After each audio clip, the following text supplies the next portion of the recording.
আচ্ছা, আমার স্ক্রিন কি দেখা যাচ্ছে? হ্যাঁ ভাইয়া, দেখা যাচ্ছে। ওকে।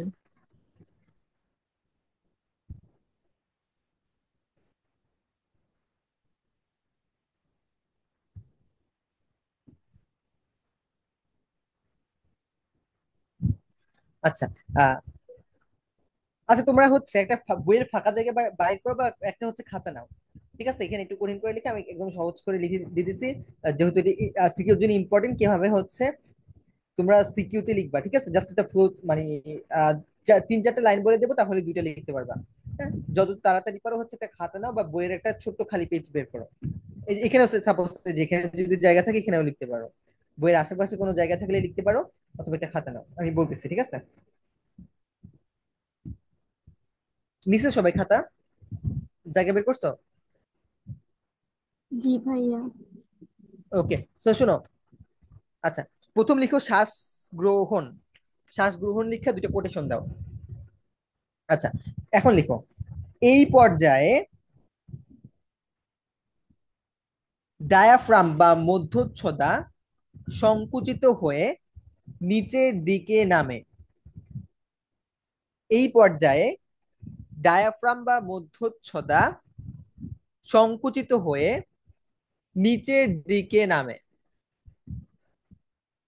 আচ্ছা, লিখছো? তারপর লিখো, ফলে বুকের আয়তন অনুদৈর্ঘ্য, আচ্ছা বুকের আয়তন, এটা লিখো, একটু সমস্যা নাই, অনুদৈর্ঘ্য বরাবর বৃদ্ধি পায় বা লম্বা লম্বি বৃদ্ধি পায়। ফলে বুকের আয়তন লম্বা লম্বি বৃদ্ধি পায় বা অনুদৈর্ঘ্য ভাবে বৃদ্ধি পায়। লিখছো?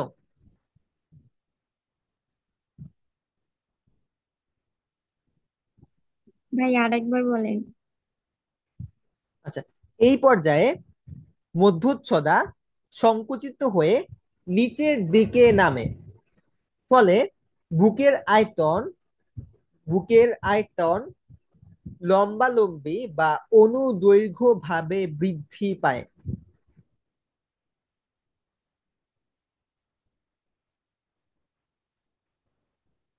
ফলে বুকের আয়তন অনুদৈর্ঘ্য ভাবে বৃদ্ধি পায়। লিখছো এটুকু সবাই? জি হ্যাঁ ভাইয়া।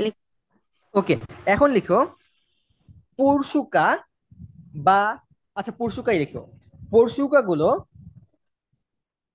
উপরের দিকে উঠে যায় এবং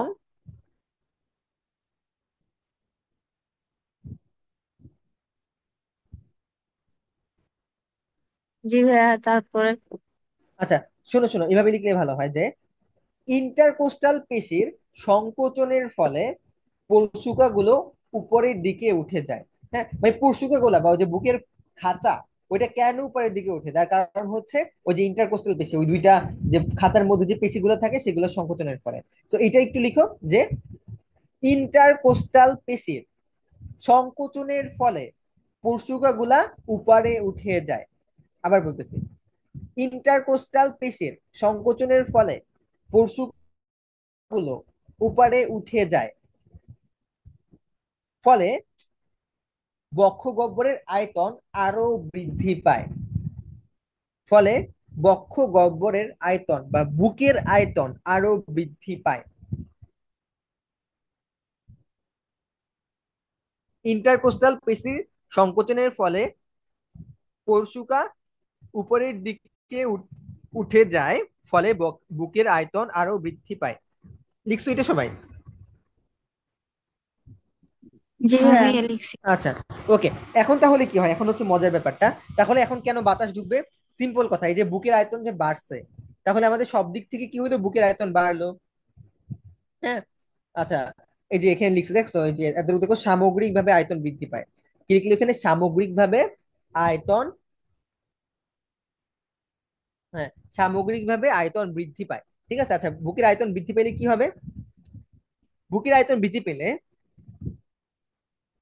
তারপর এতটুকু লিখো, ফলে ফুসফুসে বাতাস প্রবেশ করে, এই যে একদম লাস্ট লাইনটা। হ্যাঁ, ফলে সামগ্রিক আয়তন বৃদ্ধির ফলে ফুসফুসে বাতাস প্রবেশ করে, এটুকু লিখো তোমার খাতায়। সামগ্রিক আয়তন বৃদ্ধির ফলে ফুসফুসে বাতাস প্রবেশ করে।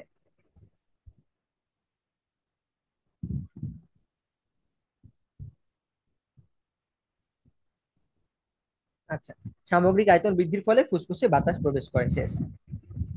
লিখছো এটুকু সবাই?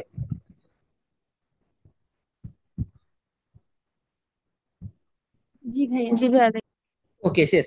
এটা হচ্ছে আমাদের শ্বাস গ্রহণ ভাই। তাহলে নিঃশ্বাসটা কি? নিঃশ্বাস ভাই তোমার লিখা লাগবে না, নিঃশ্বাস তুমি নিজেই বানাই লিখতে পারবে। জাস্ট আমার কথাটা একবার শুনে, এগুলো কিছু লাগবে না। এগুলো কিন্তু এমসিকিউর জন্য একদমই লাগবে না। সিকিউর জন্য তুমি যদি নিজে নিজে বানাই লিখতে পারো, দ্যাটস এনাফ। এখান থেকে ওরকম ভাবে এমসিকিউ কিছুই আসে না। ঠিক আছে, তো আমার কথাটা জাস্ট শুনো। আমাকে বলো তাহলে এখানে কি হবে। ডায়াফ্রাম আগে কি হয়েছিল? নিচের দিকে নামছিল, মানে এই পর্যায়ে ডায়াফ্রাম ধনুকের মতো বেঁকে, এটা কিন্তু লিখা লাগবে না, বুঝছো? জাস্ট আমার কথা শোনো। এই পর্যায়ে ডায়াফ্রাম ধনুকের মতো বেঁকে উপরে উঠে যায়, ফলে লম্বালম্বি আয়তন কমে যায়। তারপর কি হয়? ওই যে রিবস গুলা বা পরশুকা গুলা, ইন্টারকোস্টাল পেশি আগে কি হয়েছিল সংকোচন, এখন হবে প্রসারণ, মানে ঠিক তার উল্টা। ইন্টারকোস্টাল পেশির প্রসারণের ফলে পরশুকা গুলা নিচের দিকে নেমে যায়, ফলে বুকের আয়তন সব দিক থেকে কমে যায় বা হ্রাস পায়। আচ্ছা, বুকের আয়তন যদি হ্রাস পায় তাহলে তো বাতাস ভাববে আরে বুকের আয়তন তো অনেক কমে গেছে, আমরা বাইরে বের হয়ে যাই, কিন্তু আমাদের থাকার জায়গা নাই। তখন কি হবে? বুকের আয়তন কমে গেছে, বাতাসগুলো রাগ করবে যে ওদের থাকার জায়গা নাই, ওরা টুস করে নাক দিয়ে বাইরে বের হয়ে যাবে। ঠিক আছে, সো জাস্ট তুমি যে শ্বাস গ্রহণ লিখছো, ঠিক তার বিপরীত শব্দগুলো যদি বসায় দাও, ঠিক তার বিপরীত শব্দগুলো যদি বসায় দাও, তাহলেই নিঃশ্বাস বা শ্বাস ত্যাগ হয়ে যাবে। এইটুকু কি সবাই বুঝতে পারছো? আমাকে একটু কনফার্ম করো তো। জি ভাইয়া। ওকে, ঠিক আছে। তাহলে জাস্ট এইটুক জানতে হবে যে তোমার এখান থেকে কিছুই পড়া লাগবে না, এখানে অনেক কিছুই লিখছে। এখান থেকে তেমন কিছুই দরকার নাই, ঠিক আছে। তো জাস্ট প্রসেসে যা লিখছিলে এখানে ঠিক তার বিপরীতে লিখে দেবা। একদম লাস্টে কি লিখবা? বুকের আয়তন সব দিক থেকে কমে যায়, ফলে বাতাস ওই যে জায়গা পায় পায় না, তো বুকের আয়তন তো কমে গেছে, ফলে বাতাস কি হয়? টুস করে বাইরে বের হয়ে যায়। ঠিক আছে, শেষ। আর কিছু লাগবে না। এই ফ্লো চার্ট গুলো এখান থেকে পড়া দরকার নেই। আমাদের একটা ফ্লো চার্ট বাকি আছে, এটা আমরা পড়াবো।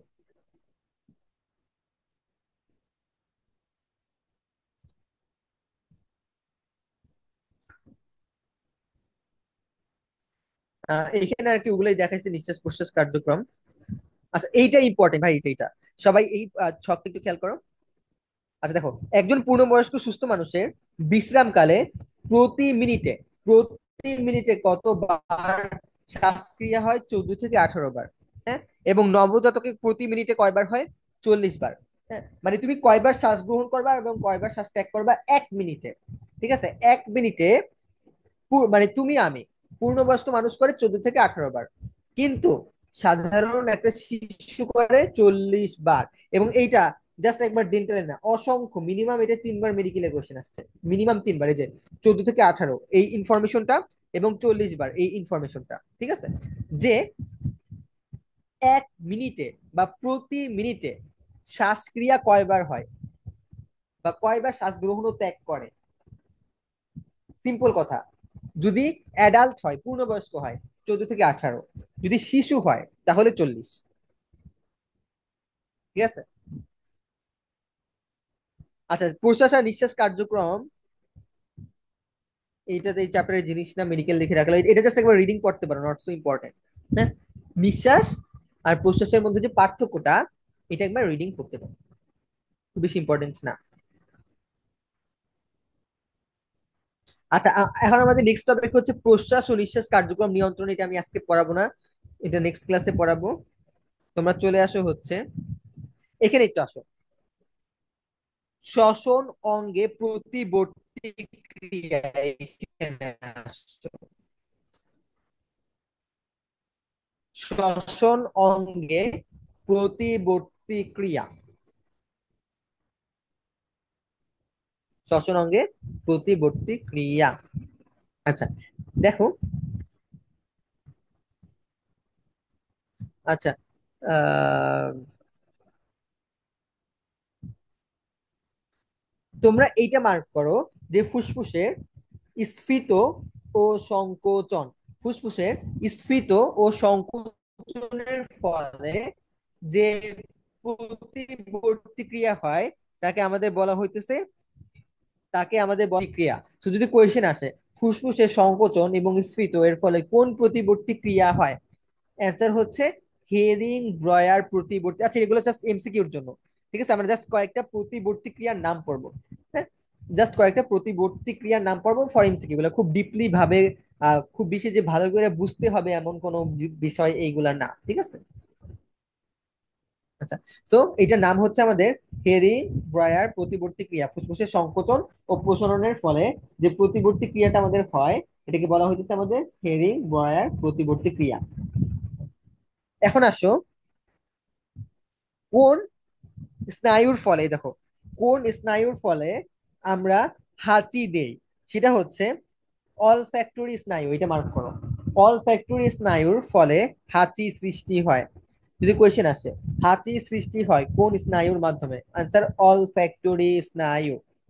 তারপর যদি কোয়েশ্চেন আসে যে কাশি সৃষ্টি হয় কোন স্নায়ুর মাধ্যমে, অ্যান্সার হচ্ছে ভেগাস স্নায়ু। জাস্ট এমসিকিউর জন্য আমি যতটুকু দেখাই দিতেছি ততটুকু পয়েন্ট আকারে কিওয়ার্ড গুলো পড়লেই হবে, এই পুরা প্যারা পুরা বোঝার কোনো দরকার নাই।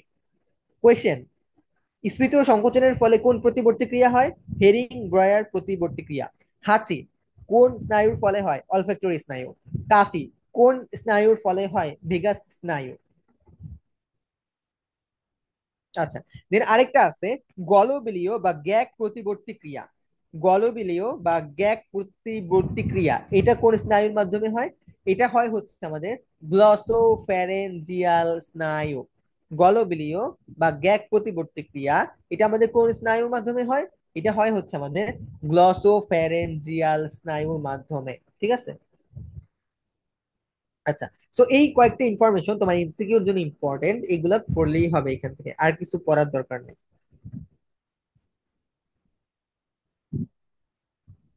আচ্ছা, এখন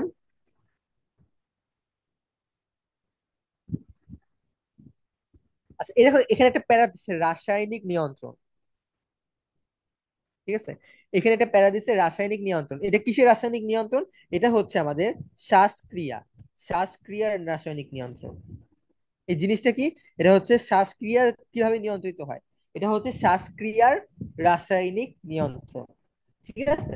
শ্বাসক্রিয়াটা রাসায়নিক ভাবে কিভাবে নিয়ন্ত্রিত হয়, শ্বাসক্রিয়াটা ওই যে প্রশ্বাস আর নিঃশ্বাস, এটা রাসায়নিক ভাবে কিভাবে নিয়ন্ত্রিত হয়, ঠিক আছে? আচ্ছা,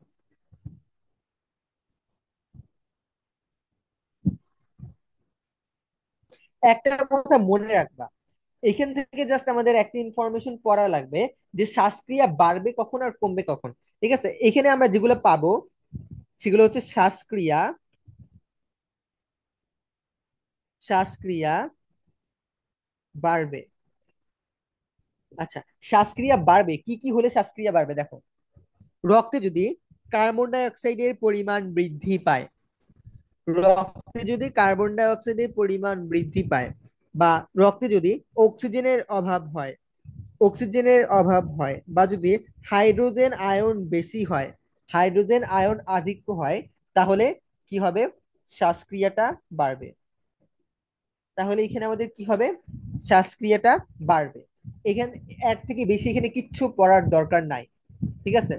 এর থেকে বেশি এখানে কিচ্ছু পড়ার দরকার নেই। সো তোমাকে বুঝতে হবে যে শ্বাসক্রিয়াটা এখানে কখন বাড়বে, যদি কার্বন ডাই অক্সাইডের পরিমাণ, আচ্ছা এটা খুব বেশি মানে একটু বেসিক খাটাইলেই বোঝা যায়। দেখো, কার্বন ডাই অক্সাইডের পরিমাণ যদি বাড়ে, হ্যাঁ, তাহলে যদি আমরা শ্বাসক্রিয়া, তাহলে শ্বাসক্রিয়া কেন বাড়বে?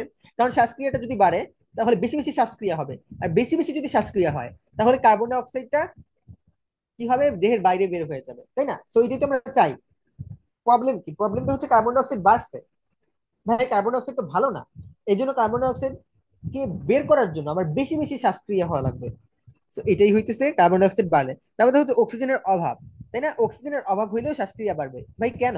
কারণ হচ্ছে অক্সিজেনের অভাব হয়েছে, তোমার অক্সিজেন নাই, তাহলে এখানেও শ্বাসক্রিয়াটা বাড়বে। শ্বাসক্রিয়া বাড়লে কি হবে, ঘন ঘন তুমি প্রশ্বাস আর নিঃশ্বাস নিবা।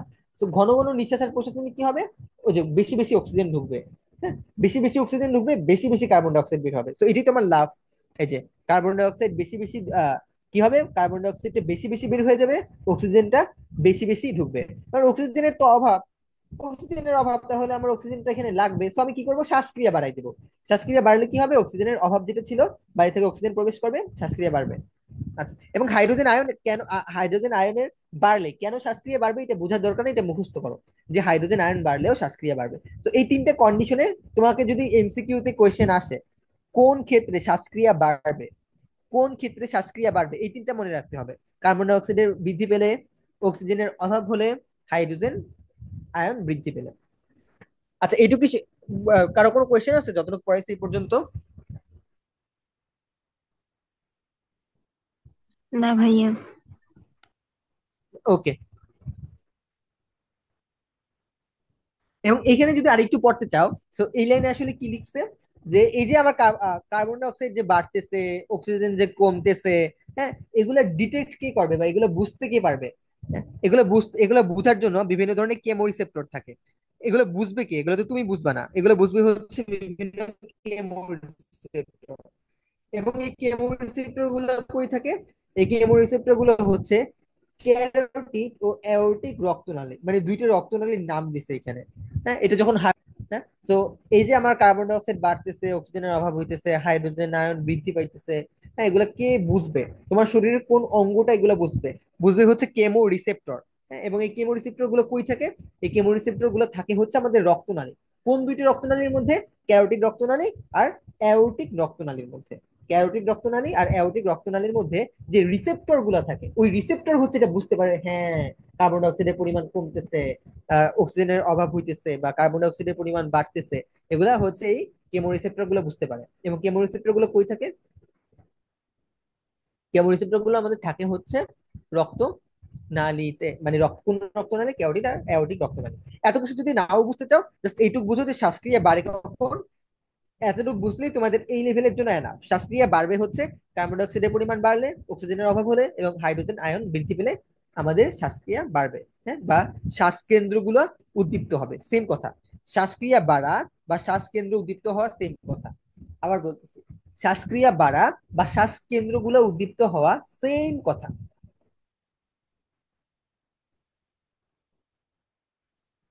আচ্ছা, এখন আসো, এখন হচ্ছে আমাদের খুবই ইম্পর্টেন্ট একটা সিকিউর টপিক।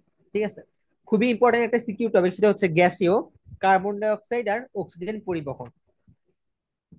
এইটা দেয়া ম্যাক্সিমাম সিকিউ এইখান থেকে আসে, ম্যাক্সিমাম সিকিউ, যে বলে আহ কার্বন ডাই অক্সাইড এবং অক্সিজেন পরিবহন কেমনে হয়, বলো কিভাবে হয়, কার্বন ডাই অক্সাইড আর অক্সিজেন পরিবহন কিভাবে হয়, এটা বলতে বলে।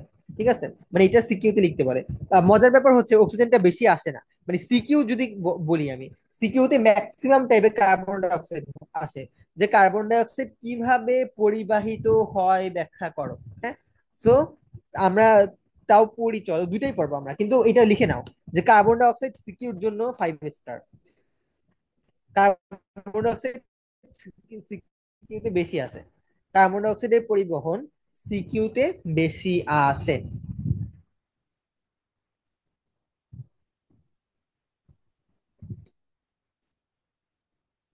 এখন আমরা পড়বো হচ্ছে অক্সিজেনটা আসলে কিভাবে পরিবাহিত হয়। ঠিক আছে, অক্সিজেনটা কিভাবে পরিবাহিত হয়।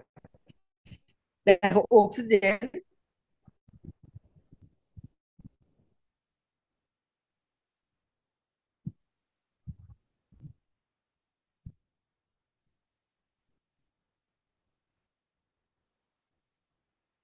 আচ্ছা, একটা কথা মনে রাখবা, অক্সিজেন এবং কার্বন ডাই অক্সাইড দুইটাই হচ্ছে মূলত রক্তের মাধ্যমে পরিবাহিত হয়। হ্যাঁ, এটা এটা হচ্ছে বেসিক কথা। আবার বলতেছি, অক্সিজেন এবং কার্বন ডাই অক্সাইড দুইটাই কিসের মাধ্যমে পরিবাহিত হয়? রক্তের মাধ্যমে। এটা বইয়ে নাই, পরিবাহিত হয়, হ্যাঁ, রক্তের মাধ্যমে। মানে কার্বন ডাই অক্সাইড তো দেখে এক জায়গায় থেকে ভাইয়া আরেক জায়গায় আপনার যাওয়া কি লাগবে, নেটে, তাই তো? এখন যায় কিসের মাধ্যমে? ওই যায়টা হচ্ছে রক্তের মাধ্যমে। ভাইয়া কথা বোঝা যাচ্ছে না। এখান থেকে দুইটাই। হ্যাঁ হ্যাঁ, বল। ও, আচ্ছা, এখন কি কথা ক্লিয়ার? হ্যাঁ ভাই, এখন ক্লিয়ার। আচ্ছা, আমার কথায় আর যদি কোনো প্রবলেম হয় একটু আমাকে ইনফর্ম করো। এখন কি ঠিকভাবে শুনতে পারতেছো? হ্যাঁ ভাই, এখন ঠিকভাবে আসছে। আচ্ছা আচ্ছা। দেখো, আমাদের এখানে আহ, তিনটে এমসিকিউ পড়তে হবে। সেটা হচ্ছে, দেখো, আমাদের ফুসফুসের অ্যালভিওলাইয়ে ফুসফুসের অ্যালভিওলাইয়ে অক্সিজেনের চাপ কত থাকে? 104। এই যে এটা হচ্ছে ফুসফুসের অ্যালভিওলাই, এখানে অক্সিজেনের চাপ কত? 104 লিখে নাও। এখানে এই যে পিঙ্ক কালার যে দেখতেছো, এটা হচ্ছে অ্যালভিওলাই, ঠিক আছে? তো এখানে লিখে নাও, এখানে অক্সিজেনের চাপ কত? 100 মিলিমিটার এইচজি। এটা লিখে নাও। এটা একটা এমসিকিউ কোয়েশ্চেন আসবে। অ্যালভিওলাইয়ে অক্সিজেনের চাপ কত? অ্যালভিওলাইয়ে অক্সিজেনের চাপ কত? অ্যান্সার কি হবে? অ্যান্সার হবে হচ্ছে 104 মিলিমিটার এইচজি। তারপরে কৈশিক জালিকায় অক্সিজেনের চাপ কত? 40। কৈশিক জালিকায় এখানে দেখো, এই যে এটা হচ্ছে 40, এটা হচ্ছে কৈশিক জালিকা, ঠিক আছে? এটা লিখে নাও। কৈশিক জালিকায় অক্সিজেনের চাপ কত? 40। তো এই দুইটা ইনফরমেশন মনে রাখা লাগবে যে অ্যালভিউলাসে রক্তের, সরি, অক্সিজেনের প্রেসার বা চাপ কত? 104। এবং কৈশিক জালিকায় অক্সিজেনের প্রেসার কত? 40। তাহলে তোমরা জানো ব্যাপন হবে। ব্যাপন কি হয়? উচ্চ ঘনত্ব থেকে নিম্ন ঘনত্বে হয়। মানে কি হবে বলো তো? এখানে অক্সিজেনটা অ্যালভিওলাস থেকে এই কৈশিক জালিকায় প্রবেশ করবে। কেন? কারণ ব্যাপন সবসময় উচ্চ ঘনত্ব থেকে নিম্ন ঘনত্বে হয়। এখন কতক্ষণ এই ব্যাপনটা চলতে থাকবে? যতক্ষণ না যতক্ষণ না আমাদের রক্তে, মানে এই কৈশিক জালিকায় প্রেসার হচ্ছে 100 হয়ে যাচ্ছে, এই যেখানে লিখছে। ব্যাপন ততক্ষণ চলতে থাকবে যতক্ষণ না আমাদের এই যে রক্তে বা কৈশিক জালিকায় প্রেসার বা চাপ 40 থেকে 100 হচ্ছে, ততক্ষণ এই ব্যাপন প্রক্রিয়াটা চলতে থাকবে। তো এখানে আমি কয়টা ইনফরমেশন পড়লাম? তিনটা। এক নাম্বার ইনফরমেশন, আমাকে অ্যান্সার দাও। অ্যালভিওলাইয়ে অক্সিজেনের চাপ কত? অ্যান্সার দাও। অ্যালভিওলাইয়ে অক্সিজেনের চাপ কত? 104। 104। কৈশিক জালিকা অথবা রক্তে, এই কৈশিক জালিকার ভিতরে কিন্তু রক্ত থাকে। কৈশিক জালিকা মানে রক্তনালী। তো কৈশিক জালিকা বা রক্তে অক্সিজেনের চাপ কত থাকে? 40। 40। হ্যাঁ। এখন তাহলে ব্যাপন কই হবে? অক্সিজেনের ব্যাপন হবে উচ্চ ঘনত্বের থেকে নিম্ন ঘনত্বে, মানে কৈশিক অ্যালভিওলাস থেকে কৈশিক জালিকায় বা রক্তে। কৈশিক জালিকা মানেই তো রক্ত। So, মানে কৈশিক জালিকায় কত প্রেসার পর্যন্ত, মানে কত প্রেসার না হওয়া পর্যন্ত এই ব্যাপনটা চলতে থাকবে?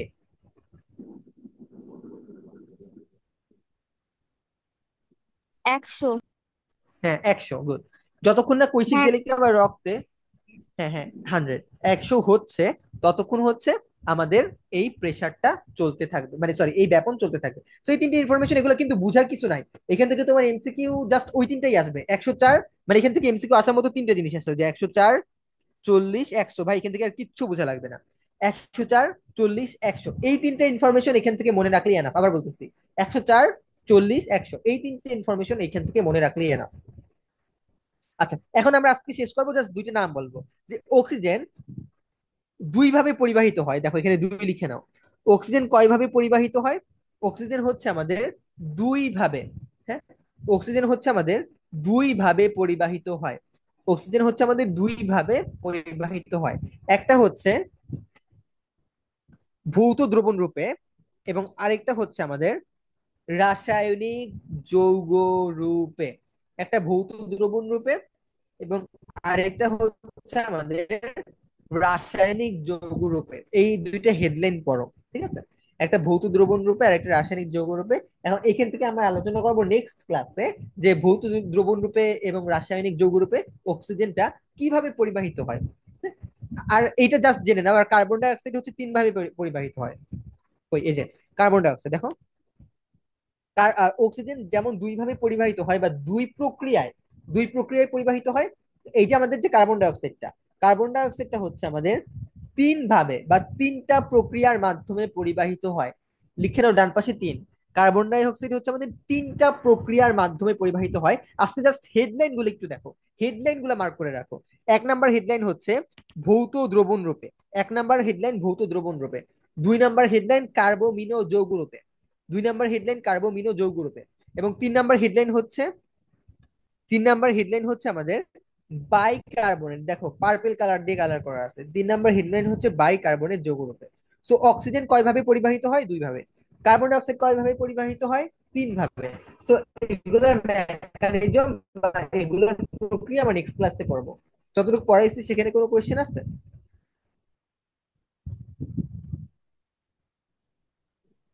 ভাইয়া, সবগুলার হেডলাইনের কি ইংলিশ নামগুলো মুখস্থ করা লাগবে?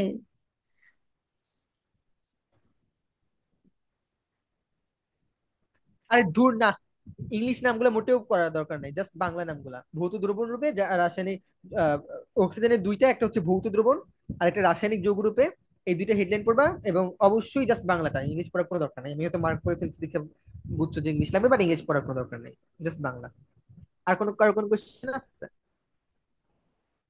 কোনো কিছুতে কি ইংলিশ শিখবো না, নাকি সব বাংলা শিখবো?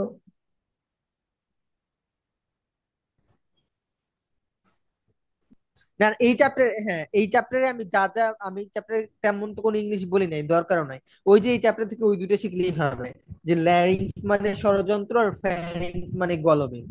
হ্যাঁ, এই দুটো শিখলে, বা খাদ্য পড়ার সময়, খাদ্য তো পড়াই নাই, খাদ্য এই দুটো একটু লিখে নিতে। ল্যারিংস মানে ষড়যন্ত্র, এটা তো জানোই, এল এ জি। আর ওয়াই এন এক্স, ল্যারিংস মানে ষড়যন্ত্র। এবং ফায়ারিংস, PHARYNX, ফায়ারিংস মানে এই লেভেলে দরকার নেই, ঠিক আছে? ল্যারিংস ষড়যন্ত্র, ফ্যারিংস গলবিল, এই দুটো পড়লেই হবে। আর কোনো কোনো কোশ্চেন আছে? না ভাইয়া। ও আরেকটা পড়তে পারো, সেটা হচ্ছে শ্বাস গ্রহণ মানে ইন্সপিরেশন। এবং শ্বাস, এটা তোমাদের যেহেতু দরকার নাই, তাও যদি পড়তে চাও পড়তে পারো। শ্বাস গ্রহণ মানে হচ্ছে, এই দেখো, শ্বাস গ্রহণের ইংলিশ কি? শ্বাস গ্রহণের ইংলিশ হচ্ছে ইন্সপিরেশন। এবং শ্বাস ত্যাগের ইংলিশ কি? শ্বাস ত্যাগের ইংলিশ হচ্ছে এক্সপিরেশন। হ্যাঁ, এই দুটো চালিয়ে পড়তে পারো। শ্বাস গ্রহণের ইংলিশ হচ্ছে ইন্সপিরেশন, আর শ্বাস ত্যাগের ইংলিশ হচ্ছে এক্সপিরেশন। আচ্ছা, তাহলে আমাদের ক্লাসটা এখানেই শেষ করতেছি। কারো কোনো প্রবলেম থাকলে আমাকে ইনবক্সে জানিয়ে